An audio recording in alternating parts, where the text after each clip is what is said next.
పశ్చిమాసియాలో యుద్ధ ప్రభావం విమానయాన రంగాన్ని తాకింది.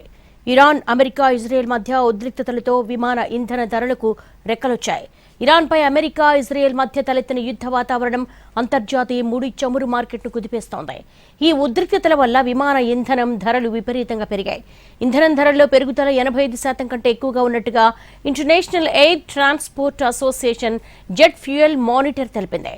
విమానయాన సంస్థలు ప్రయాణికులపై ఆ భారాన్ని మోపుతున్నాయి. ఇప్పటికే టికెట్ ధరలు పెంచేసిన ఆయా కంపెనీలు ఫ్యూయల్ సర్ఛార్జీ పేరుతో కొత్త భారం మోపుతున్నాయి.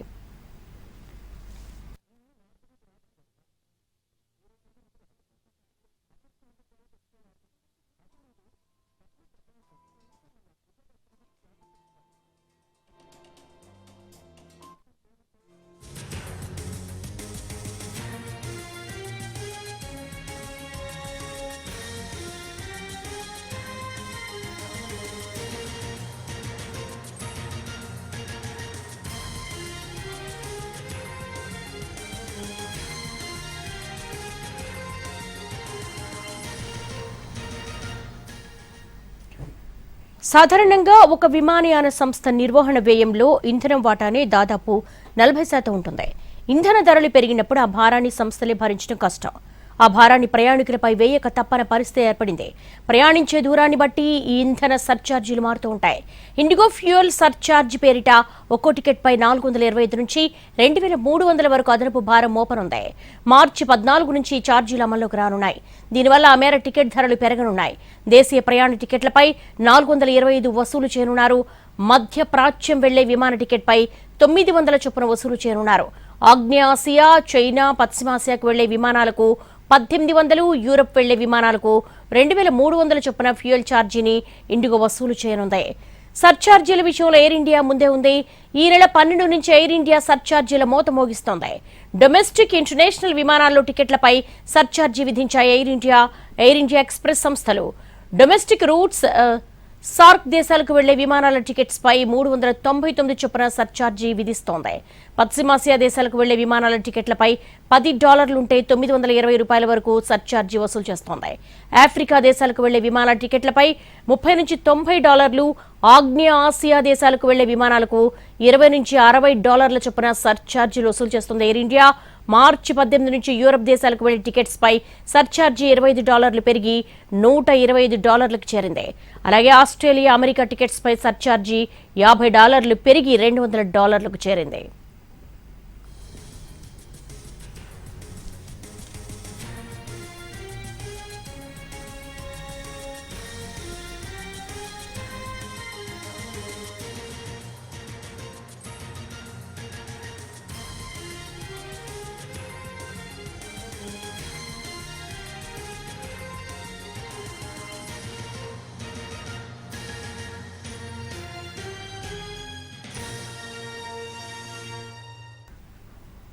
పశ్చిమాసియాలో యుద్ధ ప్రభావం విమానయాన రంగాన్ని తాకింది.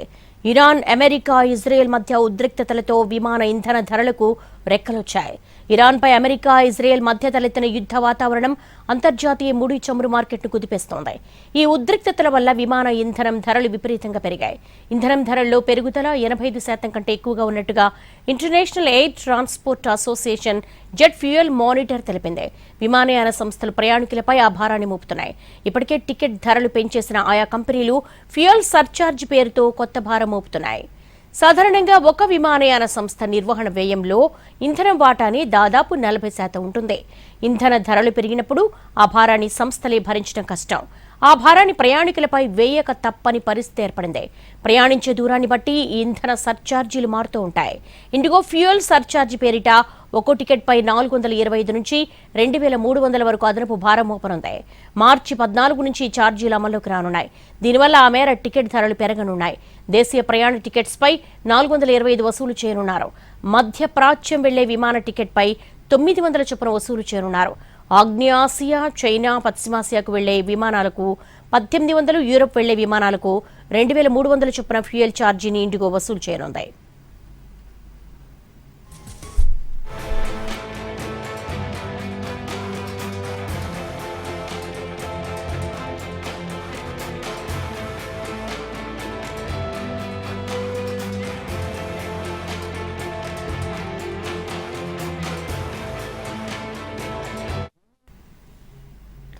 సర్ఛార్జీల విషయంలో ఎయిర్ ఇండియా ముందే ఉంది. ఈ నెల 12 నుంచి ఎయిర్ ఇండియా సర్ఛార్జీల మోత మోగిస్తోంది. డొమెస్టిక్, ఇంటర్నేషనల్ విమానాల్లో టికెట్స్ పై సర్ఛార్జీ విధించాయి ఎయిర్ ఇండియా ఎక్స్ప్రెస్ సంస్థలు. డొమెస్టిక్ రూట్స్, సార్క్ దేశాలకు వెళ్లే విమానాల టికెట్స్ పై 399 చొప్పున సర్ఛార్జీ విధిస్తోంది. పశ్చిమాసియా దేశాలకు వెళ్లే విమానాల టికెట్స్ పై $10 అంటే $920 వరకు సర్ఛార్జీ వసూలు చేస్తోంది. ఆఫ్రికా దేశాలకు వెళ్లే విమానాల టికెట్స్ పై $30 నుంచి $90, ఆగ్నేయ ఆసియా దేశాలకు వెళ్లే విమానాలకు $20 నుంచి $60 చొప్పున సర్ఛార్జీలు వసూలు చేస్తోంది ఎయిర్ ఇండియా. మార్చి 18 నుంచి యూరప్ దేశాలకు వెళ్లే టికెట్స్ పై సర్ఛార్జీ $25 పెరిగి $125లకు చేరింది. అలాగే ఆస్ట్రేలియా, అమెరికా టికెట్స్ పై సర్ఛార్జీ $50 పెరిగి $200లకు చేరింది.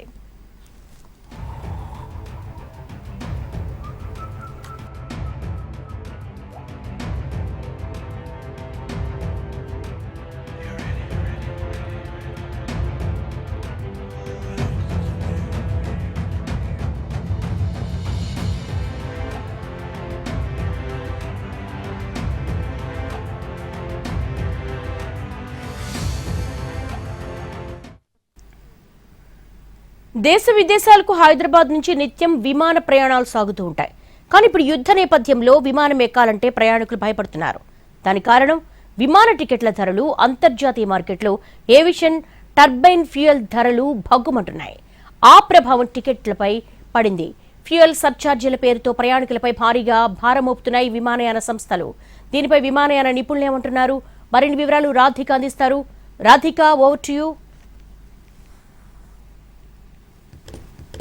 ఇజ్రాయిల్ యుద్ధం నేపథ్యంలో అన్నిటిపైన ప్రభావం చూపుతుంది. అట్లాగే ఇటు విమానయానం పైన తీవ్ర ప్రభావం అనేది చూపిస్తుంది.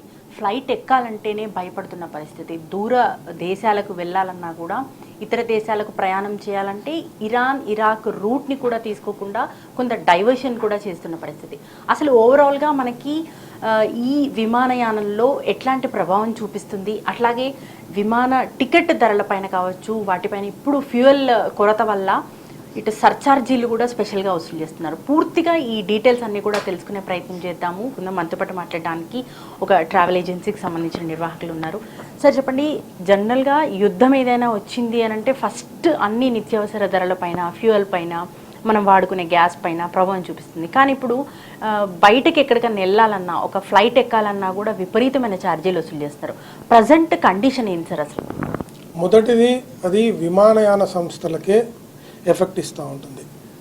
సో ఇప్పుడు ప్రస్తుతం ఉన్న ఈ వార్ సిచ్యువేషన్ వల్ల అనేక ఎయిర్లైన్స్, విమానయాన సంస్థ ఎయిర్లైన్స్ హైదరాబాద్ నుండి అమెరికా కానీ, యూరప్ కానీ, ఆస్ట్రేలియా కానీ, మీకు తదితర వేరే కంట్రీస్ కానీ, ఎమిరేట్స్ అయితేనేంటి, ఖతార్ ఎయిర్లైన్స్ అయితేనేంటి, ఇతిహాద్ అనే ఎయిర్లైన్స్ అయితేనేంటి, కువైట్ ఎయిర్లైన్స్ కానీ, బహ్రెయిన్ ఎయిర్లైన్స్, ఇవన్నీ కూడా మన హైదరాబాద్ నుంచి నేరుగా కాకుండా వారి వారి గమ్యస్థానం నుంచి వేరే రూట్కి, అంటే వేరే కంట్రీస్కి, యుఎస్ఏ కానీ, యూరోప్ కానీ తీసుకెళ్తూ ఉంటారు. సో ఈ ప్రస్తుత ఈ వార్ సిచ్యువేషన్ వల్ల ఈ విమాన సంస్థలు ఏం చేస్తున్నారంటే, కొన్ని ఎయిర్లైన్స్ అయితే కంప్లీట్గా క్యాన్సిల్ చేశాయి. ఖతార్ ఎయిర్లైన్స్ అయితే అన్ని రూట్స్ అన్నీ కూడా క్యాన్సిల్ చేశాయి. కానీ ఎమిరేట్స్ ఇంతకుముందు కొన్ని క్యాన్సిల్ చేశాయి. కానీ ప్రస్తుతము 60 to 70% ఆపరేషన్స్ స్టార్ట్ అయ్యాయి, వాళ్ళవి చేసుకున్నారు. కానీ ఈ number of hours, duration of hours Dubai నుంచి మీకు యుఎస్ఏ కానీ, యూరోప్ కానీ, దుబాయ్ నుంచి యుఎస్ఏ ఫర్ ఎగ్జాంపుల్ చికాగో కానీ, శాన్ ఫ్రాన్సిస్కో కానీ, న్యూయార్క్ కానీ, మీకు ఈ బయలుదేరేటప్పుడు మీకు ఏంటంటే ఈ యొక్క రూటింగ్ మీకు 14 గంటల 50 నిమిషాలు పట్టే సమయము, సో అదే సమయము ఇప్పుడు 16 గంటల 50 నిమిషాలు పడుతూ ఉంది. దేనివల్ల అంటే ఇది డైవర్సిఫికేషన్ ఆఫ్ రూటింగ్. ప్రజెంట్ ఏంటంటే వాళ్ళకు తెహరాన్ నుంచి, ఇరాన్ నుంచి రూటింగ్ వెళ్తూ ఉంటారు, ఆ గగన సతలం నుంచి వెళ్తూ ఉంటారు. సో అది ఎఫెక్ట్ ఇవ్వడం వల్ల దాన్ని ఏం చేస్తున్నారు, డైవర్సిఫై చేసి యూరోప్ నుంచి, అంటే బాల్టిక్ అట్లాంటిక్ ఓషన్, యూరోప్ నుంచి మీకు ఐదర్ ఏథెన్స్ కానీ, కైరో కానీ అలా రూటింగ్ తీసుకొని వెళ్ళి అక్కడిని తీసుకెళ్ళినందుకు ఒక 2 గంటలు ఎక్స్ట్రా అవుతుంది. దానివల్ల వాళ్ళకి ఏంటంటే ఫ్యూయల్ కూడా కొంచెం ఎక్కువ ఖర్చు అవుతుంది. సో ఆ ఫ్యూయల్ ఖర్చు అవునందుకు దానికి సంస్థ కొంచెం ఫ్యూయల్ సర్ఛార్జ్ కూడా వాళ్ళు వేస్తూ ఉన్నారు. ఇంకోటి ఏంటంటే 100% ఆపరేషన్స్ ఏ ఎయిర్లైన్స్, మిడిల్ ఈస్ట్ క్యారియర్స్ ఏ ఎయిర్లైన్స్ కూడా 100% ఆపరేషన్స్లో లేవు. దానివల్ల కూడా ఈ ధరలు కూడా చాలా విపరీతంగా పెరిగిపోయినాయి. ఆ ఎఫెక్ట్ ఏంటంటే మనకు లుఫ్తాన్సా కానీ, యూరోపియన్ క్యారియర్ లుఫ్తాన్సా కానీ, ఎయిర్ ఇండియా కానీ, మళ్ళీ కేఎల్ఎం కానీ మీకు మూడింతలు ఫేర్లు పెరిగాయి. ఒకటి ఫ్యూయల్ సర్చార్జ్, ఇంకోటి లోడ్ ఫ్యాక్టర్. అంటే విపరీతమైన అందులో ఉన్న ప్యాసింజర్స్ కానీ అంటే ప్రయాణికులు వారి యొక్క టికెట్లు క్యాన్సిలేషన్ చేసుకుని వేరే టికెట్లు కొనుక్కోవడానికి దాదాపుగా వాళ్ళు మళ్ళీ 2 3 4 డబ్బులు పే చేసి ఈ ఎయిర్లైన్స్లో వెళ్ళాల్సి వస్తుంది. సార్ జనరల్గా మనకి యూఎస్ వెళ్ళాలంటే హైదరాబాద్ నుంచి మనకు దుబాయ్ టు అటు నుంచి కనెక్టింగ్ తీసుకుంటారు కదా, ఎంత ఒక టికెట్ ధర ఎంత ఉంటుంది నార్మల్గా, ఇప్పుడు ఎంత ఉంది? జనరల్ టైంలో అయితే హైదరాబాద్ నుంచి మీకు యూఎస్ఏకు ఒక వన్ వే మీకు 70-80 వేల రూపాయల్లో వచ్చేస్తుంది. ఇప్పుడు అదే రూటు హైదరాబాద్ నుంచి దుబాయ్ నుంచి చికాగో కానీ, శాన్ ఫ్రాన్సిస్కో కానీ ఏదన్నా, or Hyderabad Frankfurt to USA ఇప్పుడు మీకు 2.5 లక్షల నుంచి 3 లక్షల వరకు only one way economy class. అదే బిజినెస్ క్లాస్ అయితే మీకు 7 లక్షలు 8 లక్షల రూపాయలు అవుతుంది. అంటే మీరు కంపారిజన్ చేయండి, పాత ఫేరుకు ఈ ఫేరుకి ఆల్మోస్ట్ ఆల్ మీకు 300 to 400 టైమ్స్ పెరిగినట్టు. ఎయిర్ ఇండియాలో లండన్లో మీకు ప్రీవియస్గా ట్రావెల్ బిఫోర్ వార్ అప్పుడు మీకు 50,000 60,000 ఉండే ప్రైజు ఇప్పుడు అది 1,70,000 రూపాయలు అయింది. అంటే 3 వింతలు పెరిగింది. ఎందుకు పెరిగింది? ఆల్రెడీ అంటే అందులో ప్రయాణికులు ఆల్రెడీ వాళ్ళ ప్రయాణికులు ఉంటారు.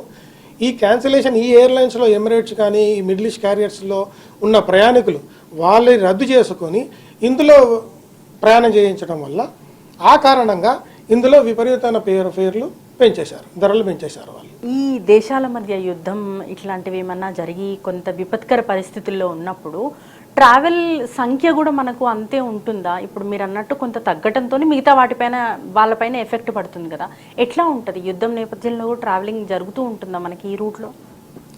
ఆ రూట్లో జరగదండి. అంటే ఇప్పుడు ఎక్కడైతే యుద్ధం జరుగుతుందో ఆ రూట్లో కొంతమంది భయపడుతూ ఉన్నారు. భయపడి ఆ రూట్ క్యాన్సిల్ చేసేసుకొని వేరే రూట్లో అంటే సింగపూర్ ఎయిర్లైన్స్ కానీ, క్యాథే పసిఫిక్ కానీ ఆ రూట్లో వెళ్తూ ఉంటారు. జపాన్ ఎయిర్లైన్స్ కానీ పసిఫిక్ రూట్లో వెళ్తూ ఉంటారు. సో ఆ ఆప్షన్స్ చూసుకున్నా కూడా అందులో కూడా విపరీతమైన ప్రైజులు పెరిగిపోయినాయి. అంటే ఆల్టర్నేట్గా వీళ్ళు అదే ఆపరేషన్స్లో అదే లిమిటెడ్ సీట్స్తో ఆపరేట్ చేస్తూ ఉన్నారు. కానీ ఈ ప్రయాణికులు ఇంక్రీజ్ అవ్వడం వల్ల దానివల్ల వీళ్ళు ఫేర్లు పెంచుతూ ఉన్నారు. డైవర్షన్ రూట్స్ తీసుకుంటున్నారు, సమయం పెరుగుతుంది, దాంతోపాటు ఫ్యూయల్ ఎక్కువ ఖర్చు అవ్వడంతో ఇంకా ప్రయాణికులపైన ఎక్కువ ఎఫెక్ట్ పడుతుంది అనుకోవచ్చు కదా?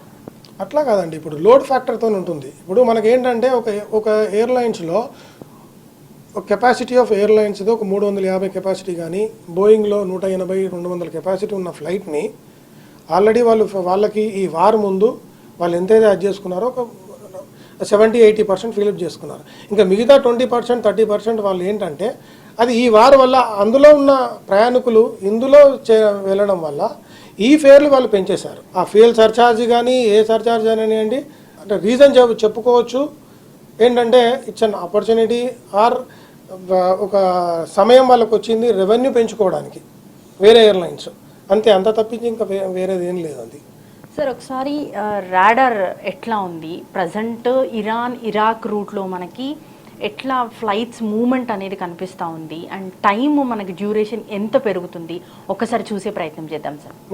ఇప్పుడు ప్రస్తుతానికి మీరు చూస్తే రెగ్యులర్గా మనకు ఎమిరేట్స్ ఫ్లైట్ వచ్చేసి దుబాయ్ నుంచి చికాగో మీకు 14 గంటల 50 నిమిషాలు సమయం పడుతుంది. నార్మల్ రూట్లో అయితే వాళ్ళు రెగ్యులర్గా రూట్లో వెళ్తే 14 గంటల 50 నిమిషాలు పడుతుంది. అదే మనకు సేమ్ ఫ్లైట్ వచ్చేసి మనకు ఇప్పుడు ఈ ప్రస్తుతానికి వాళ్ళు ఎట్లా డైవర్సిఫై చేస్తూ ఉన్నారంటే ఈ ఫ్లైట్ దుబాయ్ నుంచి బయలుదేరి ఇరాన్ని టచ్ కాకుండా మీకు ఇక్కడ యూరోపియన్ సెక్టర్ ఇది చూడండి, ఈ ఫ్లైట్ యూరోపియన్ సెక్టర్స్లో నుంచి డైవర్సిఫై చేసుకొని అక్కడి నుంచి మీకు అట్లాంటిక్ ఓషన్ మీద నుంచి యుఎస్ఏకి వెళ్తూ ఉంటారు.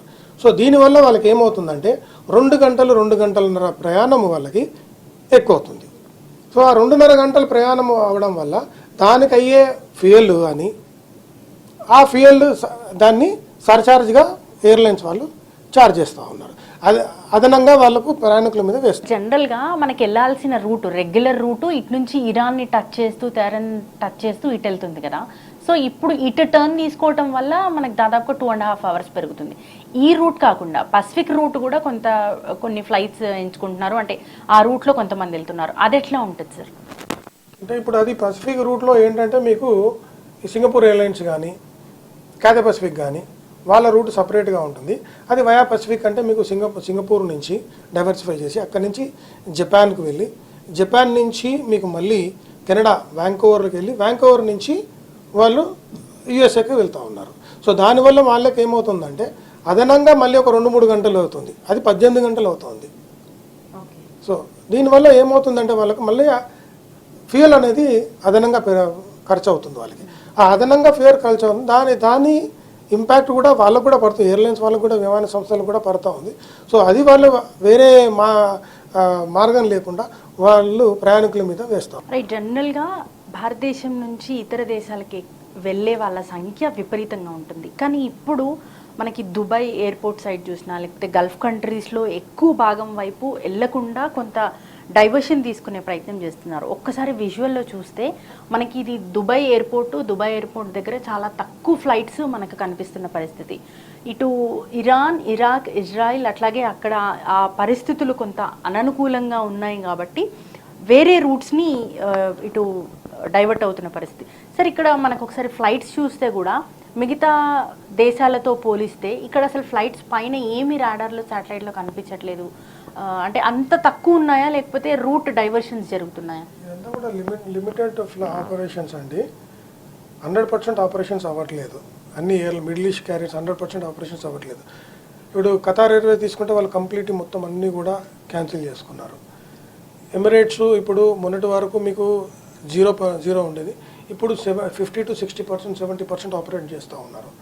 అదే బహ్రెయిన్ గల్ఫ్ ఎయిర్ కూడా స్టాప్ చేశారు, మళ్ళీ కువైట్ ఎయిర్వేస్ స్టాప్ చేశారు, ఒమాన్ ఎయిర్వేస్ వాళ్ళు కూడా కొన్ని ఫ్లైట్స్ ఆపరేట్ చేస్తూ ఉన్నారు. సో దాని మూలంగా మీకు ఏంటంటే మిడిల్ ఈస్ట్ క్యారియర్స్ అట్లా మీరు చూస్తూ ఉంటే మీకు limited airlines, limited air crafts ప్రయాణం అవుతూ ఉన్నాయి. మీకు అదే విధంగా మీరు వేరే దాంట్లో చూసుకుంటే మీరు వేరే కంట్రీస్లో చూసుకుంటే మీకు ఇదిగోండి వయా లెబనాన్ కానీ సైప్రస్ కానీ దీనికి మీకు ఈజిప్టు ఇదంతా విపరీతమైన ఫ్లోటింగ్ ఉంది. అది సో మనం ఒకసారి వైడ్ లో చూస్తే కూడా అర్థమవుతుంది ఈ గల్ఫ్ ఏరియా ఏదైతే ఉందో మిడిల్ ఈస్ట్ కంట్రీస్ ఏవైతే ఉన్నాయో ఇరాక్లో, ఇరాన్లో, తెహరాన్లో, కువైట్లో, ఈవెన్ యుఏఈలో కూడా మీకు ఇక్కడ ఏ ఎయిర్ క్రాఫ్ట్ కూడా లేవు. మీకు ఇవన్నీ కూడా మీకు ఎక్కడి నుంచి వెళ్తా ఉన్నాయి చూడండి, కంప్లీట్ డైవర్షన్ లోనే వెళ్తున్నాయి. వేరే రూట్ జార్జియా నుంచి వేరే రూట్లో వెళ్తా ఉన్నాయి అన్నమాట. అక్కడి నుంచి యూరోప్కి అలా. సార్ నార్మల్ టైమ్స్ లో ఇక్కడ పరిస్థితి ఎట్లా ఉంటుంది యుఏఈ కంట్రీస్ లో? ఇట్లాగే ఉంటుంది మీకు. యుఏఈ నార్మల్ పరిస్థితుల్లో మీకు ఇరాన్ నుంచి కానీ, ఈ కువైట్ నుంచి కానీ, ఇరాక్ నుంచి కానీ ఎప్పుడైతే ఎయిర్ స్పేస్ ఎప్పుడైతే ఓపెన్ చేస్తారో సో వాళ్ళు పర్మిషన్ ఇస్తే అప్పుడు నార్మల్గా అన్ని నార్మల్గా ఉంటాయి అన్నమాట. సో యుద్ధం నేపథ్యంలో మనకి ఇక్కడ ఈ ఏరియా వరకు అంతా కూడా కొంత ఎంటీగా కనిపిస్తున్న పరిస్థితి. అసలు ఎక్కడ ఏ ఎయిర్వేస్ కూడా మనకి ఇక్కడ రన్నింగ్లో లేని సిచ్యువేషన్. మిగతా కంట్రీస్ చూసుకుంటే మనకు విపరీతమైన రద్దీ, మనకు ఇటు ఎయిర్లైన్స్ అనేవి విపరీతంగా మనకి ఇక్కడ కనిపిస్తుంది. ఒకసారి భారతదేశం నుంచి ఇతర దేశాలకు వెళ్ళే మ్యాపింగ్ ఎట్లా ఉంది? అంటే విమానయానాలు గగనతలంలో మనకి ఎక్కువగా ఏ రూట్ అనేది ఎక్కువగా మనకు కనిపిస్తుంది ఒకసారి చూసే ప్రయత్నం చేద్దాము. ఇదంతా కూడా ఇండియా మ్యాప్ ఏదైతే మనకు కనిపిస్తుందో ఇక్కడ ఇంత రద్దీగా మనకు కనిపిస్తుంది. అయితే ఎప్పుడు ఈ రూట్లో మనకు ఎక్కువగా ఉండేవి మిడిల్ ఈస్ట్ కంట్రీస్ వైపుకు వెళ్లకుండా ఇటు పైకి వెళ్తే మనకు మిడిల్ ఈస్ట్ కంట్రీస్ అన్నీ ఉంటాయి, అటు వెళ్లకుండా ఇటు సైడ్ నుంచి కూడా మనకి డైవర్షన్ తీసుకుంటున్నారు. మరోవైపు ఇటు పసిఫిక్ ఓషన్ సైడ్ నుంచి కూడా సింగపూర్ ఎయిర్లైన్స్ నుంచి ఇటు డైవర్షన్ తీసుకొని వెళ్ళే ప్రయత్నం చేస్తున్న క్రమంలో మనకి ఎక్కువగా రద్దీ ఇటువైపు ఈ భాగంలో మనకి కనిపిస్తున్న పరిస్థితి. సో డైవర్షన్ అనేది జరుగుతుంది. యుద్ధం నేపథ్యంలో కొంత మిడిల్ ఈస్ట్ కంట్రీస్కి వెళ్ళినా కూడా అటు నుంచి డైవర్ట్ అయ్యి ఇతర దేశాలకు వెళ్ళే ప్రయత్నం చేస్తున్నారు. కాబట్టి మనకి ఓవరాల్గా చూస్తే కూడా యుద్ధం అనేది అన్ని విభాగాల మీద ఎంత ఎఫెక్ట్ చూపించిందో, అన్ని రంగాలపైన ఏ విధంగా అయితే ప్రభావం చూపించిందో, విమాన రంగం పైన కూడా, విమానయానం పైన కూడా అంతే ప్రభావం చూపించింది. ప్రయాణికులు ఎక్కడికి వెళ్ళాలన్నా కూడా దాదాపుగా డబుల్, త్రిబుల్, ఫోర్బుల్ అంటే 4-5 ఇంతల రేట్లు, టికెట్ ధరలు పెంచి మనకి ఇక్కడ విమాన ప్రయాణం చేసే వాళ్ళ జేబులు కొడుతున్నారని చెప్పుకోవచ్చు. అయితే దానికి ప్రధానంగా కారణము ఫ్యూయల్ అందుబాటులో లేకపోవటము, ఫ్యూయల్ సర్ఛార్జీల పేరుతో వసూలు చేయటము, డైవర్షన్ అవ్వటము, ఇటు డ్యూరేషన్ టైం పెరగటము, వీటన్నిటి కారణాలతోని ఇటు టికెట్ ధరలు కూడా పెరిగినట్టుగా కూడా ఓవరాల్గా అర్థమవుతుంది. కెమెరా పర్సన్ వీరాంజనేయులతో రాధిక, ఎన్టీవీ, హైదరాబాద్.